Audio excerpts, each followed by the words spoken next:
Todos acharam um texto bíblico?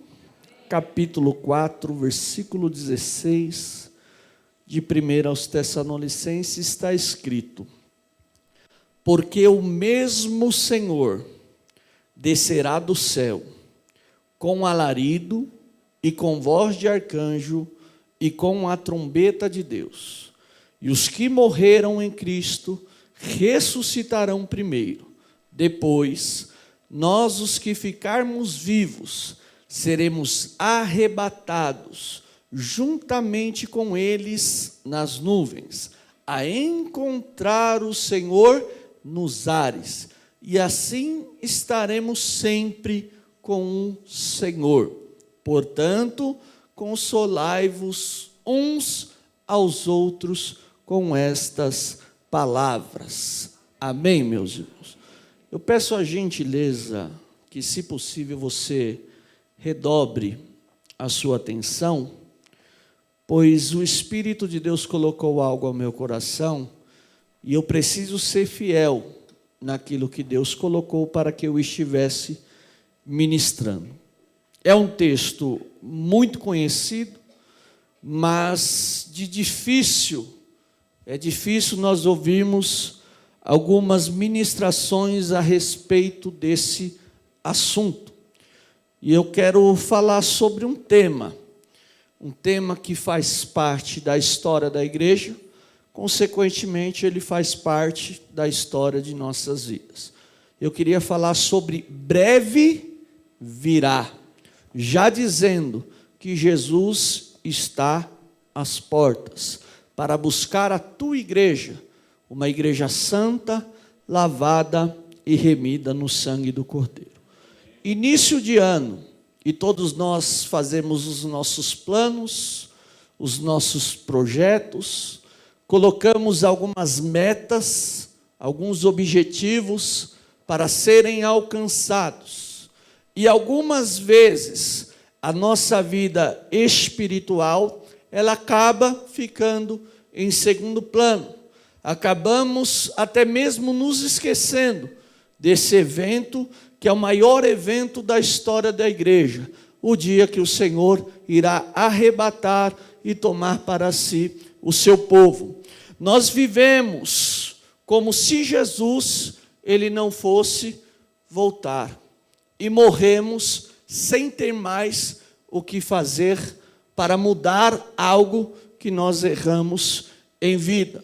O Salmo 6, o verso 5 está escrito: porque na morte não há lembrança de ti, e no sepulcro quem te louvará? Então tudo aquilo que nós precisamos fazer para o Senhor, nós precisamos fazer em vida. Capítulo 9, versículo 27 de Hebreus está escrito que após a morte segue-se o juízo. Então hoje é o tempo oportuno de nós santificarmos, de nós consagrarmos a nossa vida, de nós adorarmos ao nome do Senhor, porque enquanto a vida ainda há adoração, enquanto a vida ainda há esperança, enquanto a vida ainda há possibilidade de libertação, enquanto a vida ainda há possibilidade de salvação, como já lemos aqui, porque na morte não há lembrança de ti, e no sepulcro quem louvará ao Senhor? Isso nos remete a algumas dificuldades e algumas coisas que nós precisamos mudar em nossa vida de forma urgente, os nossos pensamentos como a igreja. Eu achei muito interessante os slides que a pastora passou aqui, porque ele nos faz também refletir sobre esse assunto que nós falaremos aqui. Algumas coisas aqui nos traz como a unidade como a igreja, e também nos leva a um pensamento de santificação. E nesse contexto que nós lemos, irmãos, nós vemos o apóstolo Paulo com algumas dificuldades. Em sua segunda viagem missionária, junto com Silas, ele vai à igreja de Tessalônica e ele procura ensinar os irmãos algumas doutrinas. Havia uma certa dificuldade, porque o povo que ali eles estavam ensinando, uma grande maioria, pastor, era judeus, e judeus tinham um coração um tanto quanto duro a respeito de Jesus Cristo. E eles tiveram essa missão de falar a respeito do Messias. E o que eles precisavam falar? Eles precisavam pregar que Jesus ele não era um herói de guerra. Porque Israel esperava o quê? Um libertador, um homem de guerra para livrar das mãos de Roma. Eles precisavam pregar que o mesmo Jesus que foi crucificado, ele havia ressuscitado. E precisava também dizer que esse mesmo Jesus um dia iria voltar. Essa doutrina, ela fora inicialmente ensinada por Cristo. No Evangelho de João, capítulo 14, versículo 1, ele começa dizendo: não se turbe o vosso coração, ou seja, não se preocupe. Credes em Deus, credes também em mim. Na casa de meu pai há muitas moradas, e que se não fosse assim, eu vos teria dito: vou preparar-vos lugar. E quando vos preparar lugar, virei outra vez, e vos levarei para mim mesmo, para que aonde eu estiver, estejais vós também. Paulo, ele traz essa doutrina à igreja de Corinto. 1 aos Coríntios, capítulo 15, ele fala a respeito de ressurreição. Ele fala a respeito daquilo que nos está reservado o dia que Cristo voltar para arrebatar a sua igreja. Também escreve aos Romanos, capítulo 8, 18, que as aflições deste tempo presente não há de se comparar com a glória que em nós há de ser revelada. O pensamento da igreja primitiva não era conquistar as coisas terrenamente, pois eles aprenderam que aonde está o vosso coração, ali também está o seu tesouro. E Paulo ensinava: buscai as coisas que são de cima. Então, as suas convicções, a sua esperança era a respeito do triunfo da igreja. E qual é o triunfo da igreja? O arrebatamento da igreja. E é sobre isso que eu quero falar. Porque é um assunto que caiu no esquecimento de muitos de nós. Tanto que a gente vê a igreja um tanto perdida, quanto fala nas questões de arrebatamento. Hoje nós vemos, professor Wagner, as pessoas preocupadas com uma suposta terceira guerra mundial. Hoje eu vejo pessoas preocupadas, presbítero Kleber, dizendo que o presidente da França, ele supostamente seria um anticristo. E eu já me pergunto, se ele se revela como anticristo, nós estamos enrolados, porque Jesus já voltou. Nós não subimos. Ou a Bíblia não passa de uma farsa. Então a igreja está um tanto quanto perdida a respeito desse assunto. E o Espírito de Deus ministrou algumas coisas para eu estar ministrando aqui nessa noite. Primeira coisa do capítulo 4, que o apóstolo Paulo ele exorta a igreja, e ele faz um chamado, é um chamado à santidade. No versículo 1, ele escreve assim: finalmente, irmãos, vos rogamos e exortamos no Senhor Jesus, que assim como recebeste de nós, de que maneira que convém andar e agradar a Deus, assim andais, para que continueis a progredir cada vez mais. Então você vai ver o apóstolo Paulo, ele ensinando a igreja como a igreja deve andar. O apóstolo Paulo ensinando qual é o comportamento que a igreja precisa ter. Aí entra a dificuldade da igreja de hoje. Porque nós temos o costume de dizer: mas ninguém tem nada a ver com a minha vida. Quem é o pastor, a pastora, quem é o obreiro, quem é o irmão, para dizer da forma como eu devo me comportar. Mas no Evangelho de Mateus, capítulo 18, versículo 7, vai falar a respeito do escândalo. E ainda diz assim, ó, ai daquele porque vem o escândalo.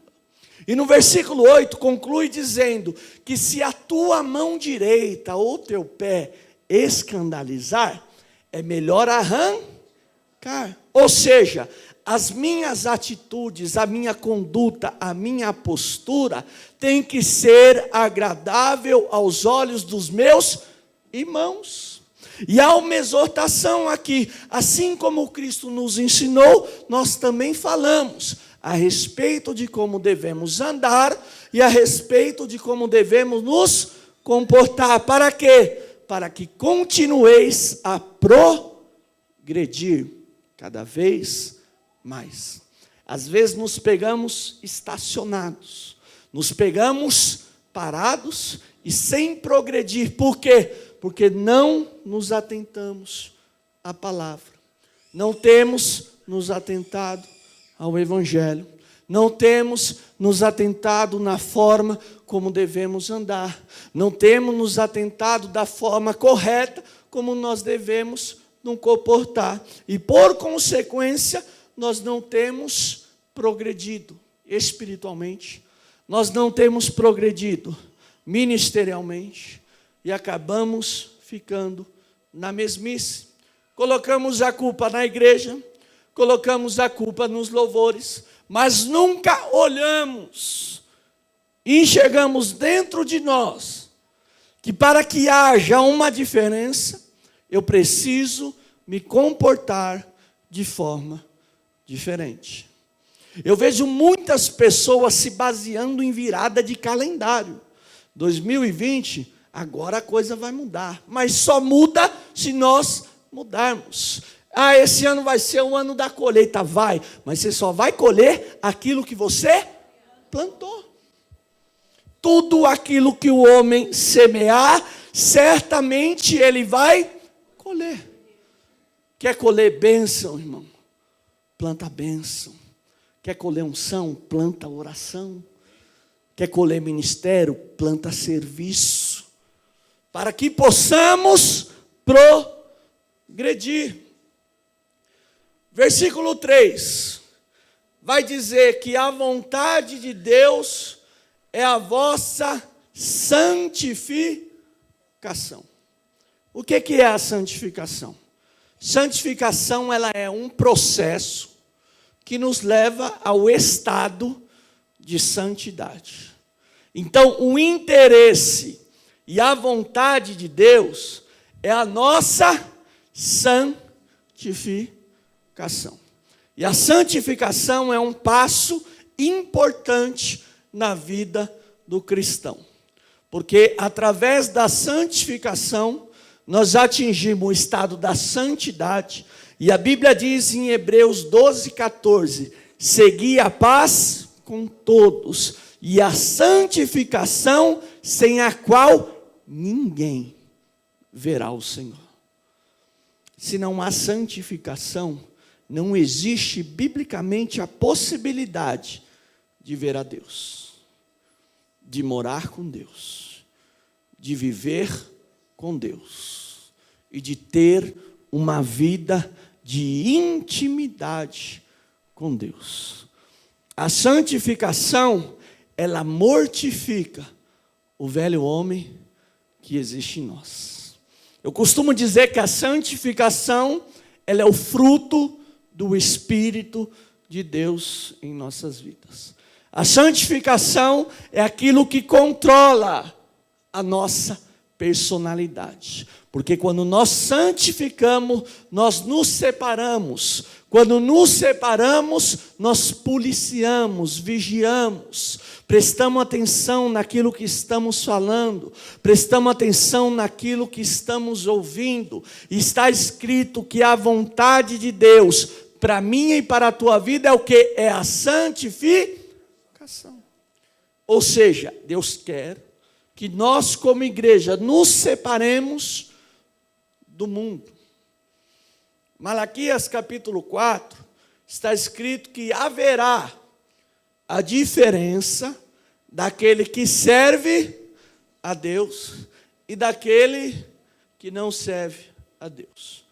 Hoje nós vivemos a era gospel, onde todo mundo é cristão, todo mundo serve a Deus, só que cada um serve a Deus da sua maneira, cada um serve a Deus dentro dos seus princípios, cada um serve a Deus com a sua verdade, e aí é onde entra o relativismo pregado hoje no século 21. A tua verdade é verdade, a minha verdade é verdade, a tua verdade é verdade, e o evangelho acaba caindo no esquecimento, sendo que o evangelho nos ensina que a vontade de Deus para a minha e para a tua vida é o quê? A santificação. Deus, no versículo 7, não nos chamou para a imundícia, mas para a santificação. Aquele que é sujo, suje-se mais ainda. Aquele que é santo, santifique-se mais ainda.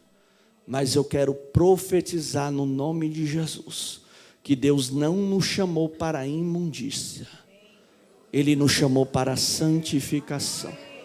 E o sangue de Jesus Cristo vertido na cruz do Calvário, Ele nos purifica de todo o pecado. Abrindo parênteses, o que era pecado ontem ainda é pecado hoje. O que era pecado há 30, 40 anos ainda é pecado hoje. E Deus nos tira do mundo, nos traz para a sua presença, nos dá um banho de sangue e nos chama para a santificação, para que deixemos a prostituição, para que deixemos o adultério, para que deixemos a fornicação, para que deixemos a mentira.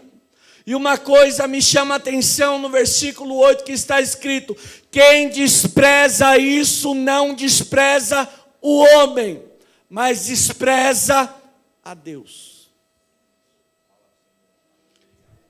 Isso bateu muito forte em minha alma. Porque quem nos chama para a santificação não é o pastor, não é a pastora. Quem diz para sairmos da fornicação, prostituição, da mentira, não é o pastor, não é a pastora, mas é a palavra de Deus que é viva, eficaz, verdadeira, como a espada de dois fios, que penetra na divisão da alma com o espírito, juntas e medulas, e é apta para discernir o pensamento e a intenção do meu e do teu coração. Deus nos chamou para a santificação. E quem despreza isso não despreza o homem. Portanto, aquele que tem ouvidos ouça o que o Espírito diz à igreja. Porque nada está em oculto diante dos olhos do Senhor. E o nosso Deus ainda é um justo juiz. Alamandaravassu. Daniel capítulo 2, versículo 22 está escrito: Ele revela o profundo, o oculto e o escondido. Ele conhece o que está em trevas e com Ele mora a luz. Não existe nada, irmãos, que a gente esconda de Deus. Por mais que a gente tente colocar uma capa, uma máscara, e levantar a mão e adorar a Deus, e até mesmo chorando, Deus, Ele conhece o meu e o teu coração. Deus, Ele sabe aonde a coisa fica estreita. Deus, Ele sabe da minha ação e da tua ação quando nós saímos dessas portas. Nós precisamos nos atentar a algumas condicionais bíblicas, pastora, para viver uma eternidade com Cristo. Salmista Davi, no Salmo 24, ele diz assim, ó: do Senhor é a terra e a sua plenitude, o mundo e aqueles que nele habitam, porque ele afundou sobre mares e afirmou sobre rios. E diz assim, ó: quem subirá ao monte santo do Senhor?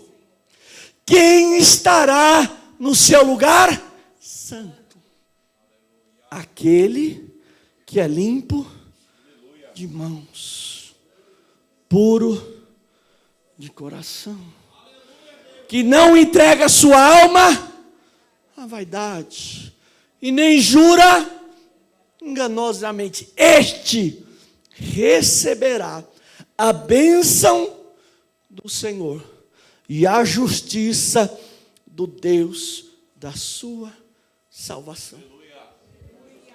A Bíblia, ela não é a Bíblia da hipergraça. O que seria a hipergraça pregada hoje e arrebatado multidões de jovens? Você é bom e perfeito. Você é tão semelhante a Deus que você se iguala a Ele. Você pode fazer o que você quiser, que Deus, Ele te ama do mesmo jeito. E com muita coragem que eu pedi a Deus, eu preciso lhe dizer algo, irmão, que dizem ser bíblico, mas não é bíblico. Deus, Ele abomina o pecado, sim, mas a Bíblia não diz que Deus ama o pecador, porque isso não é bíblico. Porque aquele que vive na prática do pecado, a Bíblia diz que não é filho de Deus, e sim filho do... Que bom que você sabe. Então o que acontece? A gente coloca uma liberdade excessiva na igreja, e a igreja acaba perdendo o temor, e se esquece dos princípios que estão na palavra, que nós precisamos andar em santidade ao Senhor. O nosso casamento precisa ser santo, o namoro precisa ser santo, a sua vida precisa ser santa, a sua amizade precisa ser santa. Para quê? Para que no dia que a trombeta soar, haja uma tranquilidade no meu e no teu coração. E possamos declarar: se a trombeta soar, eu vou junto com Ele. Para que possamos declarar de coração: Maranata, ora vem, Senhor Jesus. Para que possamos dizer: bendito é o que vem em nome do Senhor. Para que possamos colocar a cabeça no travesseiro com tranquilidade e dizer: eu posso dormir e não acordar mais, eu estarei nos braços do Senhor. São coisas que nós precisamos nos atentar. Andar em santidade em todo tempo. A gente tem um costume, a gente fala muito isso na teologia, que às vezes o culto é tão bênção, né, irmãos, que a gente sai cheio de poder, e a gente programa: amanhã, segunda-feira, eu vou consagrar, eu vou ler 15 capítulos da Bíblia, eu vou jejuar, eu vou buscar a Deus, eu vou ser outro. Quando acorda na segunda-feira, você fala: Jesus, por que eu acordei? Tão cansado, esgotado. Sabe por quê? Porque nós deixamos para amanhã o que pode ser feito hoje. Nós deixamos para amanhã para santificar. Deixamos para amanhã para orar. Deixamos para amanhã para ler a Bíblia. E a Bíblia vai nos mostrar as duas vindas de Cristo. No versículo 13, o apóstolo Paulo, ele vai falar a respeito de uma doutrina. E diz assim, ó: não quero, porém, irmãos, que sejais ignorantes acerca dos que já dormem, para que não vos entristeçais como demais que não têm esperança. Quando ele fala a respeito dos que já dormem, eles falam a respeito daqueles que já dormiram no Senhor. E algo que nós precisamos ter em nossa mente é que existem duas vindas do Senhor. Tiago capítulo 4, versículo 14, Ele diz assim, ó: digo-vos que não sabeis o que acontecerá amanhã. Porque a vossa vida é um vapor que aparece por um pouco e depois se desvanece. Hoje nós estamos bem. Hoje nós estamos com saúde. Mas o dia de amanhã pertence a Deus. E a Bíblia diz que para cada dia basta o seu mal. Alexandre, Jesus não vai voltar hoje para arrebatar a igreja? Pode ser que não. Ou não. Mas de forma pessoal, eu não sei. Isso eu falo com muita propriedade, porque um dia eu estava bem, no outro dia eu estava em coma. Porque nós não sabemos de fato o dia de amanhã. Tiago nos ensina que a vida é um vapor. Ela vem e logo se desvanece. Quantas pessoas a gente vê bem, irmãos? De repente um infarto fulminante. E o que nós devemos pensar? Como está a vida com Cristo? Como está a caminhada com o Senhor? Como está a comunhão com Deus? Porque eu não sei. Em oração, Deus me deu uma exortada. Porque antes de eu passar o processo que eu passei, eu costumava dizer: minha mãe vai me matar depois, irmão. Mas eu dizia que eu tinha saudade do céu. E cantava: ó, que saudosa lembrança tenho de ti, ó Sião. Quando eu quase fui cantar no coro celeste, meu pensamento mudou, irmão.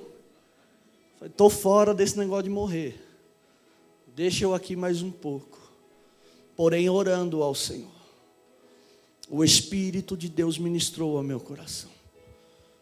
Não que desejamos morrer, mas o nosso coração, ele precisa ansiar pela presença de Deus, pela vinda do Senhor.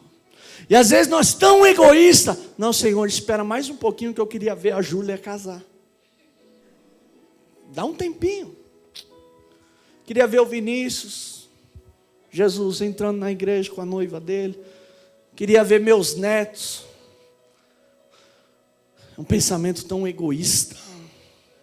Mas eu não sei o dia de amanhã. Eu preciso santificar hoje. Eu preciso me alegrar em Cristo hoje.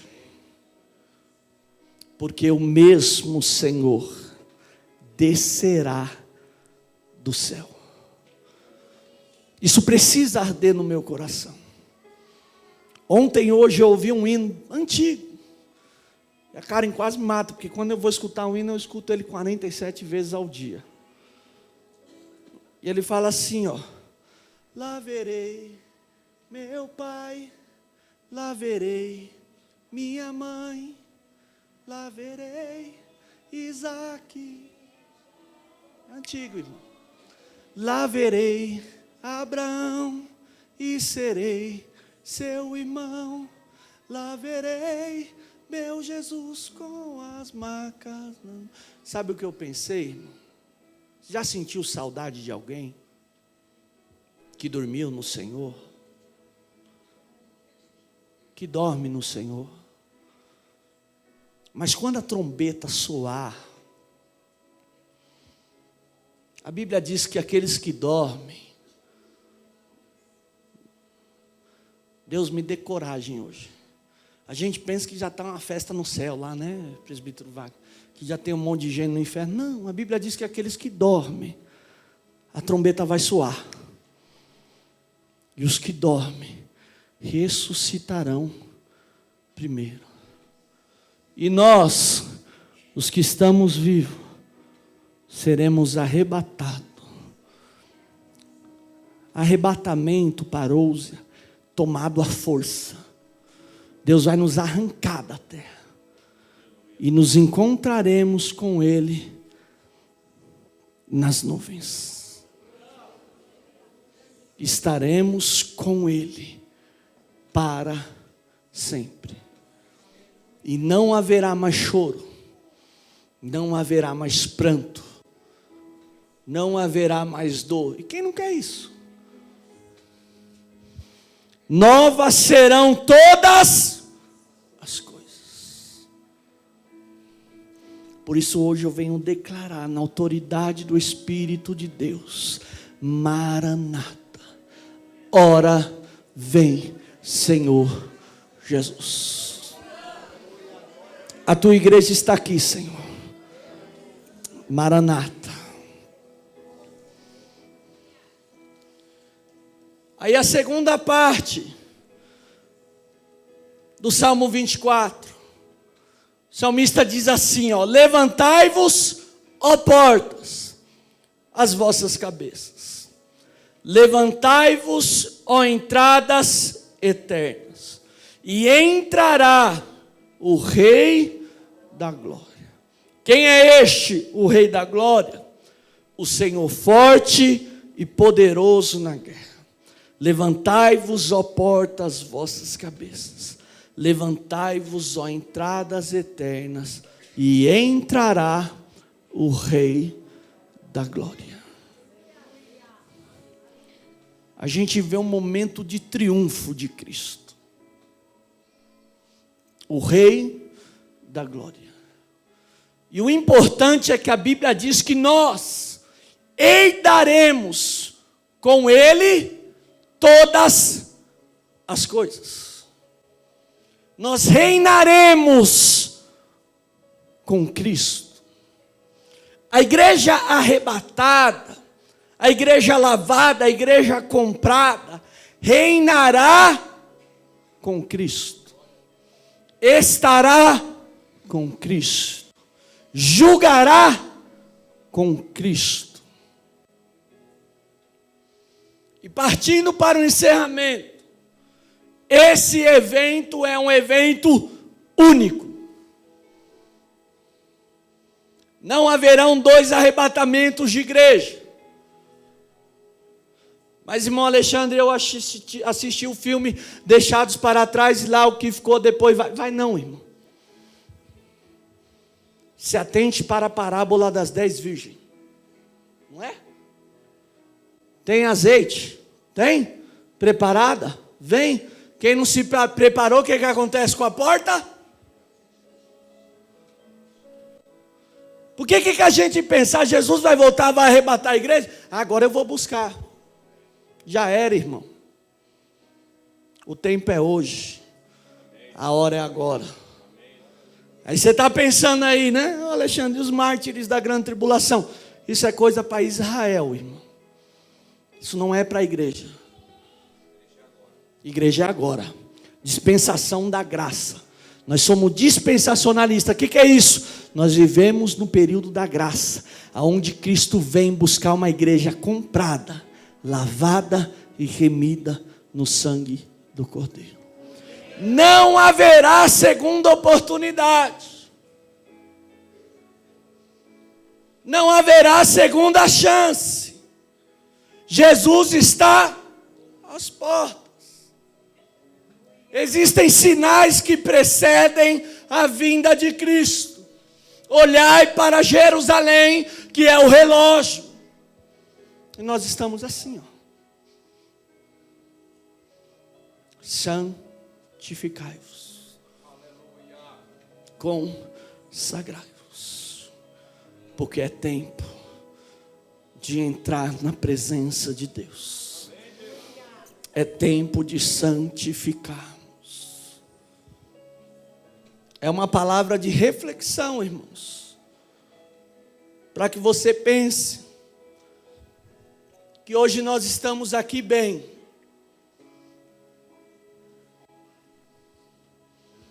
Mas nós precisamos estar em todo momento bem espiritualmente. O que é o bem espiritualmente? Não é que você não vai ter problema, que você não vai ter dificuldade.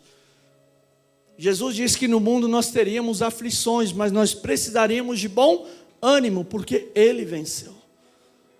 Nós teremos sim dificuldades, nós teremos sim adversidades, mas nós teremos sim confiança que Jesus está conosco, que Jesus ele nos fortalece, que Jesus ele nos dá força para triunfar, que sejamos em nome de Jesus a geração do arrebatamento. E eu acredito muito nisso, profeticamente, biblicamente falando. 20, 30, 40 anos no máximo, a nossa geração é a geração do arrebatamento da igreja.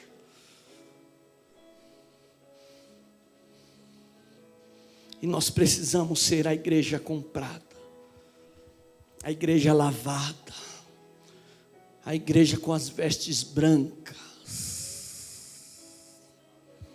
Alamândia, sério. Alabraque, o mundaragaçu. Que deixa eu lhe dizer algo aqui na autoridade do Espírito Santo. Não há nada oculto que o Senhor não venha revelar neste lugar, meu filho.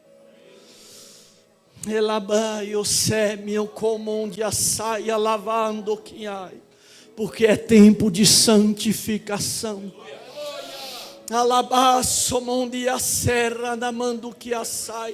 É tempo de rasgar o coração e não as vestes na presença do Senhor. É tempo de se humilhar na presença daquele que vive e reina para todos sempre. Louvado seja o Cordeiro de Deus, porque tão certo como vive o Senhor ele irá santificar o teu povo. Ele irá lavar as vestes da tua igreja. Ele irá santificar o teu povo. Alamandio serra mando que andasse. Que eu acredito num grande propósito de Deus, irmãos, com você que está aqui. Deus fala com o presente, Deus também fala com o ausente. Tá?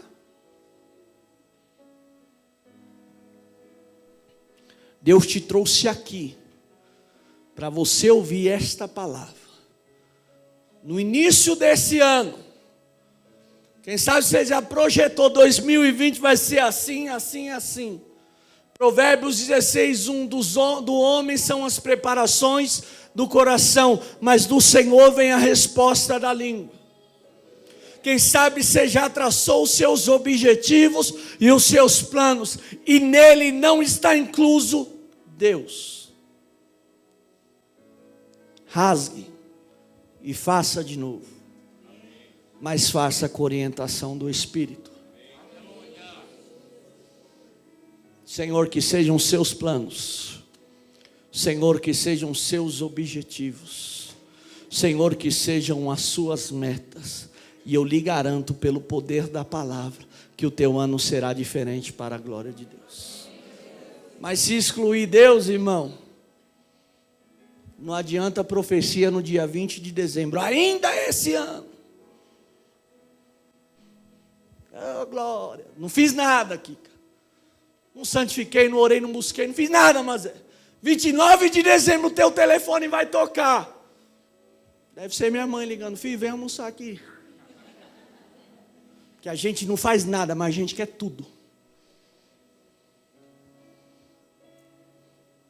Mas eu creio, irmão, no nome de Jesus, pois a palavra de Deus ela não volta vazia. Assim como a chuva, a neve cai na terra para dar fruto, aquele que colhe, assim a palavra de Deus. Ela não volta vazia, mas faz o que lhe apraz e prospera no propósito pela qual foi enviada. E eu creio em nome de Jesus que nós sairemos daqui diferente da forma como nós adentramos. Eu creio que eu verei esse jovem cheio de Deus, irmão, profetizando, evangelizando, sendo boca de Deus na terra, ministrando, pregando. Esses obreiros cheios da presença de Deus. Essa igreja tomada pela presença do Espírito. Para que isso, Alexandre? Que nós estamos nos preparando para aquele grande dia cantarmos ao Senhor. Apocalipse 5. Digno és o Cordeiro que foi morto e reviveu. A Ele honra, a Ele glória, a Ele louvor para todo o sempre. Eu entro aqui e meu coração arde para adorar e bendizer ao nome do Senhor. E dizer que o Senhor é bom e que a tua benignidade dura para sempre. Para dizer, Senhor, eis-me aqui. Eis-me aqui, Senhor. Faça da minha vida conforme a tua vontade. Faça da minha vida conforme o teu querer. E usa-me como flecha na mão do valente. Se coloque sobre os teus pés no nome de Jesus.